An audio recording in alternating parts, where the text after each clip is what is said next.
ಟಿವಿ9 ನ್ಯೂಸ್ಗೆ ಸ್ವಾಗತ. ನಾನು ಮಾಲ್ತೇಶ್. ಎಷ್ಟು ದಿನ ರಾಜ್ಯ ಕಾಂಗ್ರೆಸ್ನಲ್ಲಿ ಪಟ್ಟದ ಫೈಟ್ ಒಳಗೊಳಗೆ ಜೋರಾಗಿ ನಡೀತಾ ಇತ್ತು. ಈಗಲೂ ತೆರೆಮರೆಯಲ್ಲೇ ಇದೆ. ಇಂಥ ಬೆಳವಣಿಗೆಯ ನಡುವೆನೆ ಪರಮೇಶ್ವರ್ ಅವರು ಸಿಡಿಸಿರುವಂಥ ಒಂದೇ ಒಂದು ಬಾಂಬ್ ದೊಡ್ಡ ಅಚ್ಚರಿ ತಂದಿದೆ. ಪ್ರಭಾವಿ ನಾಯಕರಾಗಿರುವವರು ಇದ್ದಂತೆ ಅವರು ನಾವು ಗಮನಿಸಬೇಕು. ಅವರನ್ನ ಪಕ್ಷದಲ್ಲಿ ಬಹಳ ಪ್ರಭಾವಿ ನಾಯಕನೇ ಅವರು. ಬಟ್ ರಾಜೀನಾಮೆ ಕೊಡ್ತೀನಿ ಅಂತ ಹೇಳಿರುವಂಥದ್ದು ಭಿನ್ನ ವಿಭಿನ್ನ ವ್ಯಾಖ್ಯಾನಗಳಿಗೆ ಅಸ್ತ್ರ ಆಗಿದೆ.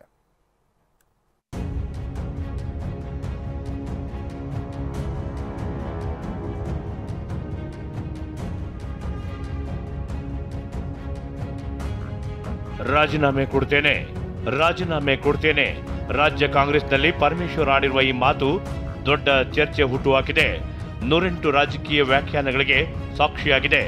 ಒಂದು ಕಡೆ ಸಿಎಂ ಕುರ್ಚಿ ಕಾಳಗ, ಮತ್ತೊಂದು ಕಡೆ ಕೆಪಿಸಿಸಿ ಪಟ್ಟದಾಟ, ಇದರ ಜೊತೆಗೆ ದಲಿತ ಸಮಾವೇಶ ಪಾಲಿಟಿಕ್ಸ್. ಈ ಬೆಳವಣಿಗೆಗಳಿಂದಲೇ ಸದ್ಯ ರಾಜ್ಯ ಕಾಂಗ್ರೆಸ್ ಅಂತೂ ರಣರಣ ಅಂತಿದೆ.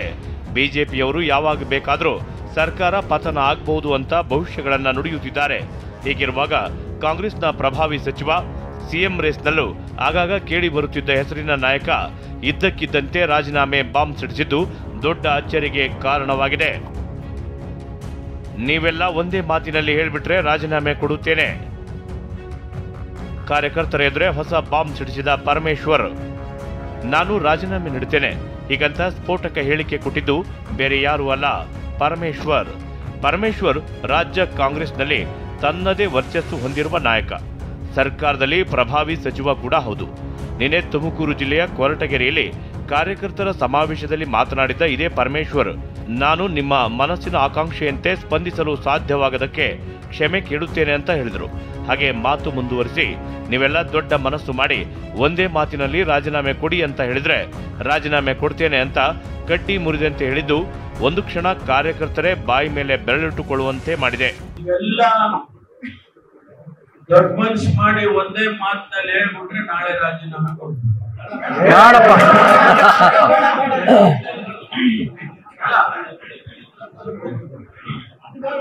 ಅವಾಗ ನಾನು ನಿಮ್ ಜೊತೆಲಿ ಮುಖ್ಯಮಂತ್ರಿ ಆಗಬೇಕು. ಪರಮೇಶ್ವರ್ ಮಾತಿಗೆ ಅವಿವೇಕಿತನ ಎಂದ ವಿಜಯೇಂದ್ರ,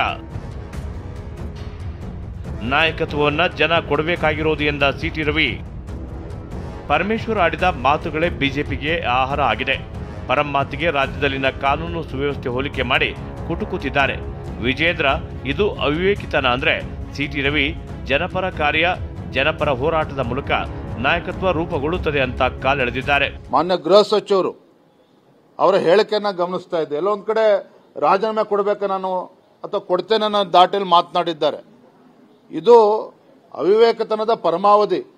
ನಿಮಗೆ ರಾಜ್ಯದ ಜನ ಆಶೀರ್ವಾದ ಮಾಡಿರ್ತಕ್ಕಂಥದ್ದು, ಸರ್ಕಾರ ಆಡಳಿತಕ್ಕೆ ಬಂದಿರತಕ್ಕಂಥದ್ದು, ಇದೆಲ್ಲದನ್ನು ಕೂಡ ಗಟ್ಟಿಗೆ ಇವತ್ತು ಕಾನೂನು ಸುವ್ಯವಸ್ಥೆಯನ್ನು ಕಾಪಾಡಬೇಕು, ಅಭಿವೃದ್ಧಿ ಮಾಡಬೇಕು ಅಂತೇಳಿ ಕಾಂಗ್ರೆಸ್ನ ಪಾರ್ಟಿ ಅವ್ರು ಯಾರು ಲೀಡರ್ಶಿಪ್ ವಹಿಸ್ತಾರೆ ಅನ್ನೋದ್ರ ಬಗ್ಗೆ ನಾನು ಚರ್ಚೆ ಮಾಡೋಕ್ಕೆ ನಾನು ಬಯಸೋದಿಲ್ಲ. ಅದು ಕಾಂಗ್ರೆಸ್ ಪಾರ್ಟಿಗೆ ಸಂಬಂಧಿಸಿದ್ದು.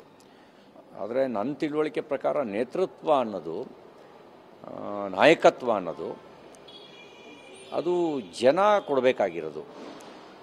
ನಾಯಕತ್ವ ಅದು ರೂಪುಗೊಳ್ಳೋದು. ಯಾವ ಕಾರಣಕ್ಕೆ ರೂಪುಗೊಳ್ಳುತ್ತೆ? ಜನಪರ ಕಾರ್ಯ ಮತ್ತು ಜನಪರ ಹೋರಾಟದ ಮೂಲಕ ನಾಯಕತ್ವ ರೂಪುಗೊಳ್ಳುತ್ತೆ. ಕಾಂಗ್ರೆಸ್ನಲ್ಲಿ ದಲಿತ ಸಮಾವೇಶಕ್ಕೆ ಅಪಸ್ವರ ಇಲ್ಲ, ನಾಯಕತ್ವ ಬದಲಾವಣೆ ಇಲ್ಲ ಎಂದ ಸಚಿವ ಮಹದೇವಪ್ಪ.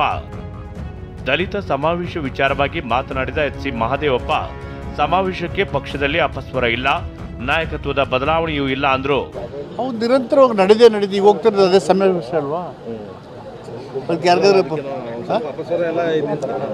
ಅಪಸ್ವರ ಏನೂ ಇಲ್ವೇ ಇಲ್ಲ. ಸಮಾವೇಶಗಳು ನಡೀತಾ ಇರ್ತವೆ, ರಾಜಕೀಯ ಪಕ್ಷಗಳು ನಡೀತಾ ಇರ್ತವೆ, ಸಂಘಟನೆ ನಡೀತದೆ, ಸಮಾಜಗಳು ನಡೀತಾ ಇದ್ದಾವೆ. ನಿರಂತರವಾಗಿ ದಲಿತರ ಸಮಸ್ಯೆಗಳಿರೋ ತನಕ ಸಂಘಟನೆ ಹೋರಾಟಗಳು ಇದ್ದೇ ಇದೆ. ಅದು ಅಂಬೇಡ್ಕರ್ ಕೊಟ್ಟಂಥ ಮಂತ್ರ ಅದು. ಅದನ್ನು ಯಾರೂ ಬೇಡ ಅಂತ ಹೇಳೋಕ್ಕಾಗಲ್ಲ. ಒಂದು ಪಕ್ಷದ ವೇದಿಕೆಯಲ್ಲಿ ಮಾಡುವಾಗ ಎಲ್ಲರನ್ನು ವಿಶ್ವಾಸ ತಗೊಂಡು ಪಕ್ಷದ ಅಡಿಯಲ್ಲೇ ಮಾಡಬೇಕು ಅಂತಕ್ಕಂಥದ್ದು ಉದ್ದೇಶ. ಇಲ್ಲಿ ನಾಯಕತ್ವ ಬದಲಾವಣೆ ಪ್ರಶ್ನೆ ಇಲ್ಲವೇ ಇಲ್ಲ. ನಾನು ಮಾತಾಡಿ ಇನ್ಯಾರೋ ಮಾತಾಡಿ ನಾಯಕತ್ವನ ನಿರ್ಧಾರ ಮಾಡೋಕ್ಕಾಗಲ್ಲ. ಈಗ ಆಲ್ರೆಡಿ ನಿರ್ಧಾರ ಆಗಿರೋದು ಹೈಕಮಾಂಡು. ಹೀಗಾಗಿ ಏನು ಮಾಡಬೇಕು ಅನ್ನೋದ್ರೆ ಹೈಕಮಾಂಡ್ ವ್ಯಾಪ್ತಿಗೆ ಬರೋದು. ಹಾಗಾಗಿ ನಾವು ಮಾತಾಡಬೇಕಾದ ಅಗತ್ಯ ಇಲ್ಲ. ಹಾಗೇನು ಮುಖ್ಯಮಂತ್ರಿ ಪದ ಅಥವಾ ಅಧಿಕಾರ ರೆಕಾರ್ಡ್ ಮುರಿಯೋಕೆ ಇರೋದು. ಅವಕಾಶ ಸಿಕ್ಕಿದಾಗ ರಾಜ್ಯದ ಅಭಿವೃದ್ಧಿ ಮಾಡಬೇಕು, ಜನಹಿತ ಕಾಪಾಡಬೇಕು, ಸೋಷಿಯಲ್ ಸಮುದಾಯಗಳಿಗೆ ರಕ್ಷಣೆ ಮತ್ತು ಅಭಿವೃದ್ಧಿ ಮಾಡಿಕೊಳ್ಳಬೇಕು. ದಲಿತರು ಇಡೀ ದೇಶದಲ್ಲಿ ಗಣನೀಯ ಪ್ರಮಾಣದಿದೆ. ಬಾಬಾ ಸಾಹೇಬ್ ಅಂಬೇಡ್ಕರ್ ಆಸೆ ಕೂಡ ಈ ಅಧಿಕಾರದ ನಿರ್ಣಾಯಕ ಸ್ಥಳದಲ್ಲಿ ಇರಬೇಕು ಜನ ಅನ್ನೋದು ಬಯಸಿದ್ರು. ಅದು ಪಕ್ಷ ಮತ್ತು ಸೂಕ್ತ ಸಮಯದಲ್ಲಿ ಯಾವಾಗ ನಿರ್ಧಾರ ಮಾಡ್ತಾರೆ, ಜನರ ಆಶೀರ್ವಾದ ಸಿಗುತ್ತೆ, ಆ ಸಂದರ್ಭದಲ್ಲಿ ಆಗುತ್ತೆ. ಸಚಿವ ಎಚ್.ಕೆ. ಪಾಟೀಲ್ ಮಾತನಾಡಿ, ಸಿಎಂ ಬದಲಾವಣೆ ಅನ್ನೋದು ಕಪೋಲ ಕಲ್ಪಿತ ಅಂದ್ರು. ಸಿಎಂ ಬದಲಾವಣೆ ವಿಚಾರ ಇವೆರಡರ ನಡುವೆ ತುಮಕೂರಲ್ಲಿ ಹೋಮ್ ಮಿನಿಸ್ಟರ್ ಹೇಳ್ತಾರೆ, ನಾನು ರಾಜೀನಾಮೆ ಕೊಡ್ಬೇಕಾದ್ರೆ ಕೊಡ್ತೀನಿ ಅಂತ ಕಾರ್ಯಕರ್ತರು. ನಾ ಹೇಳಿದ್ನಲ್ಲ, ಇವೆಲ್ಲ ರಾಜಕೀಯ ಮಾತುಗಳೇನದಾವು, ಇವು ಕಪೋಲ ಕಲ್ಪಿತವಾಗಿರ್ತಕ್ಕಂಥದ್ದು ಹಾಗೂ ಯಾವುದೇ ರೀತಿಯಾಗಿರ್ತಕ್ಕಂಥ ಹುರುಳು ಇರುವಂಥ ಮಾತಲ್ಲ. ನಮ್ಮ ಪಕ್ಷದಲ್ಲಿ ಅನವಶ್ಯಕವಾದ ಗೊಂದಲ ಸೃಷ್ಟಿ ಮಾಡೋದಕ್ಕೆ ಆಡ್ತಕ್ಕಂಥ ಮಾತುಗಳಿವು. ಇನ್ನು ಮೊನ್ನೆ ಅಷ್ಟೇ ಡಿಸಿಎಂ ಡಿ.ಕೆ. ಶಿವಕುಮಾರ್ ನನ್ನ ನೇತೃತ್ವದಲ್ಲಿ ಚುನಾವಣೆ ನಡೆದ್ರೆ ಡಿಕೆ ಅಂತೇಳಿ ಅಂತ ಸರ್ಕಾರಿ ನೌಕರರ ಕಾರ್ಯಕ್ರಮದಲ್ಲಿ ಹೇಳಿದ್ರು. ಈ ಮಾತನ್ನ ಟಿ.ಬಿ. ಜಯಚಂದ್ರ ಸಮರ್ಥನೆ ಮಾಡಿಕೊಂಡಿದ್ದಾರೆ.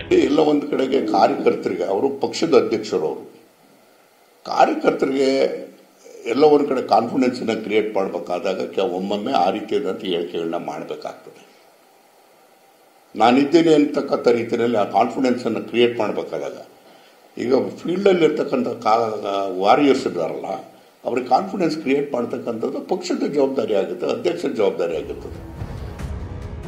ಕಾಂಗ್ರೆಸ್ನಲ್ಲಿ ಕುರ್ಚಿ ಕಾಳಗಕ್ಕೆ ಲೇವಡಿ ಮಾಡಿದ ಸಂಸದ ಗೋವಿಂದ ಕಾರಜೋಳ ಕಾಂಗ್ರೆಸ್ನಲ್ಲಿ 4 ಗುಂಪುಗಳಾಗಿ ಬಡಿದಾಡುತ್ತಿದ್ದಾರೆ. ಅವರು ದಲಿತ ಸಿಎಂ ಯಾರು ಘೋಷಣೆ ಮಾಡಲಿ ಅಂತ ಸವಾಲ್ ಎಸೆದರು. 4 ಗುಂಪುಗಳಾಗಿ ಬಡದಾಡ್ತಾ ಇದ್ದಾರೆ. ಲಿಂಗಾಯತರು ನಮಗೆ ಬೇಕಂತಾರ, ದಲಿತರು ನಮಗೆ ಬೇಕಂತಾರ, ಗೌಡರು ನಮಗೆ ಬೇಕಂತಾರ, ಹಿಂದುಳಿದವರು ನಮಗೆ ಬೇಕಂತಾರೆ. ಈ ರೀತಿ 4 ಗುಂಪುಗಳಾಗಿ ಅಧಿಕಾರಕ್ಕಾಗಿ ಕಚ್ಚಾಡ್ತಾ ಇದ್ದಾರೆ. ಅಧಿಕಾರಕ್ಕೆ ಯಾವ ರೀತಿ ಕಚ್ಚಾಡ್ತಾ ಇದ್ದಾರೆ ಅಂದ್ರೆ, ಸತ್ತ ಪ್ರಾಣಿ ತಿನ್ನಲಿಕ್ಕೆ ರಣಹದ್ದುಗಳೇನು ಕಚ್ಚಾಡ್ತಾ ಇರ್ತಾವೆ ಆ ರೀತಿ ಕಚ್ಚಾಡ್ತಾ ಇತ್ತು. ನಾನು ಇವತ್ತು ಮಲ್ಲಿಕಾರ್ಜುನ ಖರ್ಗೆ ಸಾಹೇಬ್ರಿಗೆ ಕೇಳಲಿಕ್ಕೆ ಬಯಸ್ತೀನಿ. ಆಲ್ ಇಂಡಿಯಾ ಪ್ರೆಸಿಡೆಂಟ್ ಇದ್ದಾರೆ, ಕಾಂಗ್ರೆಸ್ ಅಖಿಲ ಭಾರತ ಕಾಂಗ್ರೆಸ್ ಅಧ್ಯಕ್ಷರಿದ್ದಾರೆ. ಕರ್ನಾಟಕದಲ್ಲಿ ಇವತ್ತು ದಲಿತರನ್ನು ಮುಖ್ಯಮಂತ್ರಿ ಮಾಡಲಿಕ್ಕೆ ಅವ್ರಿಗೆ ಅವಕಾಶ ಇದೆ, ಬಹುಮತ ಬಂದಿದೆ, ಮಾಡಬೇಕು. ಒಂದು ಸಾರಿ ಹೇಳಬೇಕು ಖರ್ಗೆ ಅವರು, ದಲಿತರನ್ನ ಮುಖ್ಯಮಂತ್ರಿ ಮಾಡ್ತೇನೆ ಅಂತ ಘೋಷಣೆ ಮಾಡಲಿ, ಯಾರನ್ನಾದರೂ ಮಾಡಲಿ. ಅವರು ಏನು ಪರಮೇಶ್ವರನ್ ಮಾಡ್ತಾರೋ, ಮುನಿಯಪ್ಪನ ಮಾಡ್ತಾರೋ, ಮತ್ತೆ ಯಾರು ಮಾಡ್ತಾರೋ ಮಾಡಲಿ. ಈ ಸರ್ಕಾರ ಮುಂದುವರಿಯೋ ಪ್ರಶ್ನೆನೇ ಇಲ್ಲ. ಇವತ್ತು ನಾವು ಹೇಳಿದ್ರೆ ಏನಾಗ್ತದೆ, ಏನೋ ಕುತಂತ್ರ ಮಾಡ್ತೀವಿ, ಸರ್ಕಾರ ಕೆಡವಲಿಕ್ಕೆ ಪ್ರಯತ್ನ ಮಾಡ್ತೀವಿ ಅಂತಾರವ್ರು. ಇವತ್ತು ಯಾವ ರೀತಿ ಆಗ್ಯದ ಅಂದ್ರೆ, ಕಾಂಗ್ರೆಸ್ನವ್ರ ಪರಿಸ್ಥಿತಿ ಹಾಲು ಕುಡಿದು ಸಾಯುವಂಥ ಪರಿಸ್ಥಿತಿ ಅವ್ರಿಗೆ ಬಂದದು. ಸರ್ಕಾರ ಮಾಡಲಿಕ್ಕೆ ಅವ್ರು ನಡೆಸಲಿಕ್ಕೆ ಆಗೋದಿಲ್ಲ. ಅದೇನೇ ಹೇಳಿ, ಇಷ್ಟು ದಿನ ಪಟ್ಟದಾಟ ಮಾತಿನ ಮಲ್ಲಯುದ್ಧದಿಂದ ಸದ್ದು ಮಾಡ್ತಿದ್ದ ಕಾಂಗ್ರೆಸ್ ಮನೆಯಲ್ಲಿ ಪರಮೇಶ್ವರ್ ಸಿಡಿಸಿದ ರಾಜೀನಾಮೆ ದೊಡ್ಡ ಅಚ್ಚರಿ ಹುಟ್ಟಿಸಿದ್ದಂತೂ ಸುಳ್ಳಲ್ಲ. Bureau report, TV9.